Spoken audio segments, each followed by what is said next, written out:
तो भगत जी आप एक बात बताइए अब। हाँ भगत जी। स्कूल जाते हैं आप? हाँ भगत जी। कौन सी क्लास में पढ़ते हैं? Class third. थर्ड क्लास में। आपको क्या लगता है सतगुरु रामपाल जी भगवान से नाम लेने के बाद, ज्ञान लेने के बाद में आप जी कहाँ तक ये पढ़ाई करना चाहेंगे, और पढ़ाई आप किस मकसद से कर रहे हैं? हम कुछ नहीं बनेंगे, हम बस अपने ज्ञान के लिए। हम ये चाहते हैं कि हम क्लास थर्ड से फिर उसके बाद 8 तक पढ़ें, फिर उसके बाद मालिक की ज्ञान चर्चा और भक्ति। तो आगे पढ़ने की रुचि क्यों नहीं बन रही आपकी? क्योंकि अगर हम आगे पढ़ेंगे तो क्या हुआ कि काल भगवान और भकाएं। वही रक्षाबंधन तो स्कूल में मना रहा है, तो इसीलिए उस दिन नहीं गए, क्योंकि हम मालिक ये सब मना किया है। अच्छा, आप रक्षाबंधन के दिन स्कूल में नहीं गए? हाँ। अच्छा, इसलिए कि कहीं न कहीं आपकी कोई मर्यादा ना टूट जाए, जबरदस्ती आपसे कोई वहाँ पे राखी वाखी ना बंधवा दे एक दूसरे को, है ना? तो आप लोग ये क्यों नहीं मनाते रक्षाबंधन? क्योंकि देखिए भगत जी, अच्छा बहन तो भगत जी को मतलब अपने भाई को राखी बांधती है रक्षा के लिए। हाँ, कि भाई मेरी रक्षा करेगा। बल्कि भाई की रक्षा कौन करेगा? हाँ, बात तो बिल्कुल सही है भगत जी। भाई भाई की बहन ने तो राखी बांध दी कि भाई मेरी रक्षा करना, मुसीबत आई तब, और भाई पे मुसीबत आ गई तो भाई की रक्षा कौन करेगा?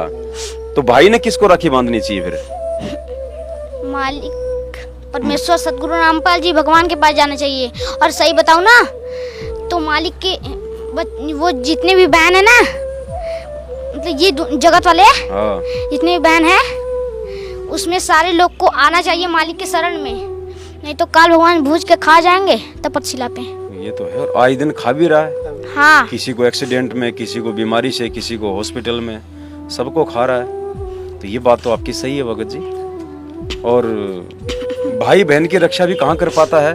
हाँ। मान लीजिए बहन भाई को राखी बांध के अपने ससुराल वापस जा रही है और रास्ते में उसकी गाड़ी का एक्सीडेंट हो गया, बहन मर गई, तो भाई को तो पता भी नहीं चला कि बहन मर चुकी है, और रक्षा कहाँ करेगा?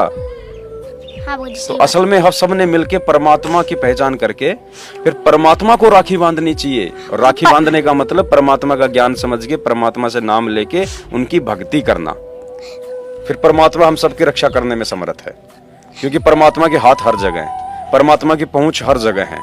गोता मारूं स्वर्ग में, जा बैठूं पाताल, गरीब दास ढूंढता फिरूं अपने हीरे मोती, सेकंड में परमात्मा पहुंचूंगा क्षण एक में, जन अपने के काज।